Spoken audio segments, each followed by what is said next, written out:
केंद्रीय पेट्रोलियम मंत्री हरदीप सिंह पुरी एक दिवसीय कार्यक्रम के दौरान पश्चिमी राजस्थान के बाड़मेर जिले के पचपदरा में बन रही तकनीकी रूप से देश की सबसे बड़ी रिफाइनरी के दौरे पर आज बाड़मेर पहुंचे। मंत्री हरदीप सिंह पुरी ने एचपीसीएल के अधिकारियों के साथ रिफाइनरी का विजिट किया और उस दौरान रिफाइनरी के निर्माण कार्य को लेकर फीडबैक लिया। केंद्रीय मंत्री हरदीप सिंह पुरी के साथ बाड़मेर जैसलमेर के सांसद और केंद्रीय मंत्री कैलाश चौधरी सहित एचपीसीएल के अधिकारी भी मौजूद रहे। इस दौरान उन्होंने रिफाइनरी विजिट के साथ साथ रिफाइनरी परिसर में पौधारोपण भी किया और उसके बाद केंद्रीय मंत्री ने मीडिया से रूबरू होते हुए कहा कि इस रिफाइनरी प्रोजेक्ट का कार्य जनवरी 2024 तक पूर्ण हो जाएगा और उसके बाद प्रधानमंत्री नरेंद्र मोदी इस रिफाइनरी का उद्घाटन करेंगे। उन्होंने कहा कि पेट्रोलियम क्षेत्र के साथ साथ रोजगार के क्षेत्र में भी देश के लोगों को एक बड़ा अवसर इस रिफाइनरी के माध्यम से मिलेगा। उन्होंने यह भी बताया कि राज्य सरकार समय समय पर यह कहती रहती है कि केंद्र सरकार की ओर से रिफाइनरी प्रोजेक्ट को लेकर बजट नहीं दिया जाता है, जबकि यह सरासर झूठ है। राज्य सरकार खुद से इस रिफाइनरी प्रोजेक्ट को लेकर 2500 करोड़ रुपए का बकाया है और अगर समय रहते राज्य सरकार ने इस बकाया को नहीं चुकाया तो राज्य सरकार की जो वर्तमान में इस प्रोजेक्ट में 26% हिस्सेदारी है वो कम होकर 16% तक रह जाएगी। साथ ही साथ हरदीप सिंह ने स्थानीय युवाओं के रोजगार को लेकर और स्थानीय क्षेत्र के विकास को लेकर कहा कि कोरोना काल के कारण इस क्षेत्र का विकास में थोड़ी कमी रही होगी और जब ये प्रोजेक्ट बनकर तैयार हो जाएगा तो स्थानीय युवा के साथ साथ देश के तमाम लोगों को रोजगार के कई सारे बड़े अवसर भी मिलेंगे।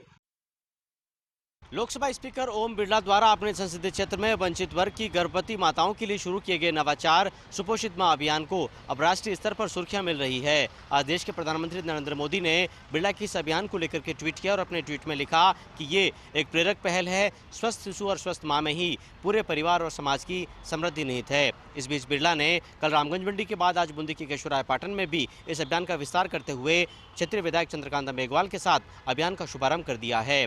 अभियान के पहले चरण में 1000 माताओं को 9 महीने तक पोषण किट बांटे गए थे और अब दूसरे चरण में 3000 और गर्भस्थ माताओं को इस अभियान से जोड़ दिया गया है। इससे पहले बिरला बूंदी के लाखेरी पहुंचे जहां उन्होंने विधायक चंद्रकांता मेघवाल के साथ 4.5 करोड़ की लागत से बनने जा रहे इंडोर स्पोर्ट्स कॉम्प्लेक्स का भी शिलान्यास किया। इस दौरान चंद्रकांता मेघवाल के नेतृत्व में स्थानीय लोगों ने बिरला से मांग की कि लाखेरी के प्लेटफॉर्म की ऊंचाई बढ़नी चाहिए, साथ में यहाँ पर केंद्रीय भंडार निगम का गोदाम खुलना चाहिए और साथ में पीने के पानी की समस्या को भी हल किया जाना चाहिए। बिरला ने कहा कि थोड़ा इंतजार कीजिए, कुछ समय के बाद अच्छा समय आने वाला है और सारी मांगें पूरी होगी। बीकानेर में 25 फरवरी से 5 मार्च तक होने वाले राष्ट्रीय संस्कृति महोत्सव की तैयारियां अब खासी तेज हो गई हैं। आज केंद्रीय संस्कृति राज्य मंत्री अर्जुन मेघवाल ने भी करणी सिंह स्टेडियम का दौरा किया, यहां व्यवस्थाओं का जायजा लिया और जो काम कर रहे थे उन लोगों से फीडबैक भी लिया। फर्स्ट इंडिया न्यूज़ से बातचीत में उन्होंने कहा कि प्रधानमंत्री मोदी का विज़न है कि जो ये राष्ट्रीय संस्कृति महोत्सव होते हैं ये अलग अलग प्रांतों में हो। मुंबई के बाद बीकानेर में 14वां राष्ट्रीय संस्कृति महोत्सव हो रहा है। दरअसल भारत की संस्कृति में खासियत है कि विभिन्नता के बावजूद एकता है। लोक कलाओं का संरक्षण कैसे हो, कैसे सहेजा जाए, ये सब विषय तो हैं ही हैं, साथ ही साथ इसमें मौका मिलता है अलग अलग लोक कलाकारों को अपनी प्रतिभा दिखाने का। उन्होंने बीकानेर की जनता से अपील की कि कोशिश रहेगी कि आप लोग इसमें जन भागीदारी निभाएं। हमारा तो प्रयास है ही है। दरअसल इतना बड़ा आयोजन है, इसलिए जितनी अधिक जन भागीदारी होगी निश्चित तौर पर आयोजन उतना सफल होता है। अर्जुन मेघवाल ने कहा कि राष्ट्रपति द्रौपदी मुर्मू का भी 27 फरवरी को दौरा प्रस्तावित है। जल्द ही मिनट टू मिनट कार्यक्रम भी आ जाएगा। अन्य केंद्रीय मंत्री भी शिरकत करेंगे। राज्यपाल सहित मुख्यमंत्री को भी हमने आमंत्रित किया है।